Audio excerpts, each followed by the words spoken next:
तो मैं आपके चैनल के माध्यम से एक बार फिर बताना चाहता हूँ कि हम सभी देश के हिंदू, मुस्लिम, सिख, ईसाई सभी को एक साथ मिल करके एकजुटता का भाव रख करके और हम लोग को बांग्लादेश के हर चीज़ से हम लोग को बहिष्कार करना पड़ेगा, बॉयकॉट करना पड़ेगा। बांग्लादेश के कोई चीज़ नहीं हो, पाकिस्तान का कोई चीज़ ना हो, जो इस तरह का करते हैं हम उन लोग को पहले जड़ से ख़त्म करें। उसके नमस्कार, मेरा नाम है दीपक पासवान और आज हम लोग बांग्लादेश में हुए घटने के विषय पे बात करने वाले हैं। हमारे साथ है सुब्रतो सिंह। तो आप लोगों को मैं उनसे मिलवाने वाला हूं और उनसे पूछे गए सवाल को आप लोगों के बीच रखने वाला हूं। तो चलिए शुरू करते हैं उनसे बातचीत। तो सभी को नमस्कार, आपके चैनल के माध्यम से जय श्री राम, जय सनातन। जय श्री राम, जय सनातन। तो आप क्या अपनी तरफ से राय देना चाहेंगे कि जो घटना घटी है बांग्लादेश में, कुछ दिन से बवाल मचा पड़ा है, एक व्यक्ति को जिंदा जला दिया गया है बांग्लादेश में, सरेआम खुलेआम वहाँ की नागरिकों के बीच, और सब कोई शौक से वीडियो बना रहे हैं। इस विषय में हम आपसे सवाल जवाब करेंगे। कुछ एक सवाल हमने तैयार करके रखा है, तो आपसे वो सवाल भी करेंगे और आपसे जवाब भी पूछेंगे। कि हमारा जो भारत है, इसका मूल अधिकारी हम लोग का, सबका विशेष हम लोग एक चीज को लेकर चलते हैं कि वसुदेव कुटुंबकम, मतलब हम लोग पूरे विश्व को लेकर के, हम लोग सबको अपना संग लेकर के चलने वाले आदमी हैं। तो आपको जैसे पता है कि 1971 में बांग्लादेश का जन्म हुआ, ये जन्म हुआ, तो ये जो जन्मभूमि इसका बना हुआ है, इसको बना करके देने वाले हम भारतीय हैं। सबसे पहला है कि हम लोग 4000 सैनिक 1971 में भेजे बांग्लादेश में, और 93,000 सैनिकों जो पाकिस्तान से आए हुए थे उसको मार पीट करके भगाए और इनको देश आजाद करके हाथ में दिए। हमारे रविंद्रनाथ टैगोर जी ने इनको राष्ट्रगान करके दिया। और इस विषय में आपको क्या बताऊंगा। सबसे पहला विषय है कि जो दीपू चंद्र दास जी का साथ जो निर्मम हत्या हुआ है, ये क्या आपको सिर्फ एक ही मात्र लग रहा है? ये बहुत ही हुआ ऐसा घटना जिन्होंने किसी को दिखाया भी नहीं जा रहा है, कभी बताया भी नहीं जाता है, कभी छुपाया जाता है, कभी डर के मारे दबाया जाता है।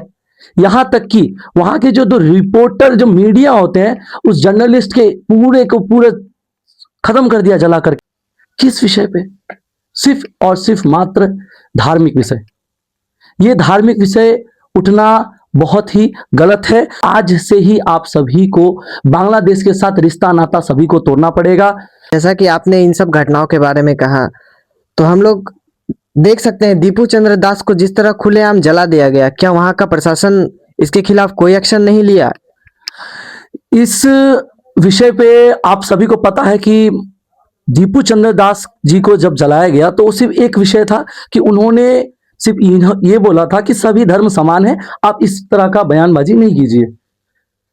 तो वहां के उन लोग को लगा कि ये इस्लामिक के बारे में बात कर दिए हैं, इनको जड़ से खत्म करना पड़ेगा। इनको सबके सामने इस तरह दिखाया गया कि आप सभी खुलेआम देख रहे हैं। आप और आपका संगठन क्या कर रहा है?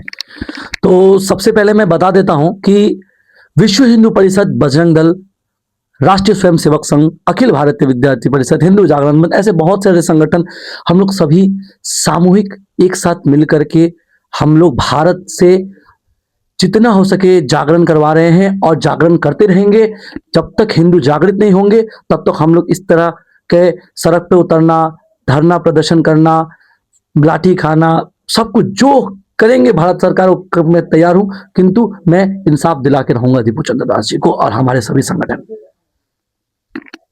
तो आप लोगों ने जो धरना प्रदर्शन किया और सड़क पर मोर्चा निकाला, पुतले जलाए, इस पर क्या प्रशासनों ने आपके तरफ दबाव नहीं डाला और प्रशासन ने ये सवाल नहीं किया कि आप लोग क्या चाहते हैं?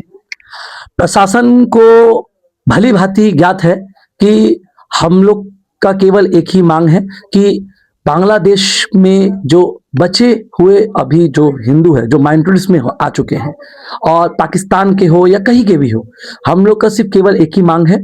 और ये भारत के सभी सरकार को पता है कि हम लोग का केवल एक मांग सिर्फ और सिर्फ इन लोग को सुरक्षित रखना है और आने वाले समय में ऐसा कभी ना हो, ये घटना घटित ना हो, बस यही मांग है हम सभी संगठन का।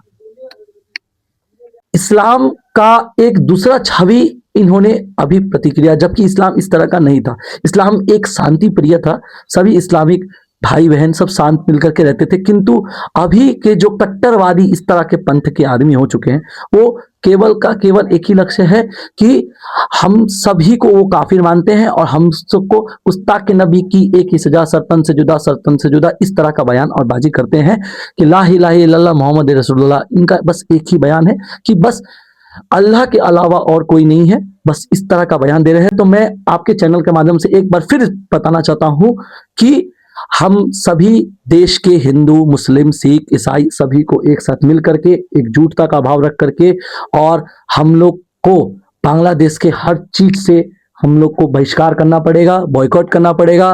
बांग्लादेश के कोई चीज नहीं हो, पाकिस्तान का कोई चीज ना हो। जो इस तरह का करते हैं, हम उन लोग को पहले जड़ से खत्म करें, उसके बाद हम लोग आपस में समरसता का भाव लाएं।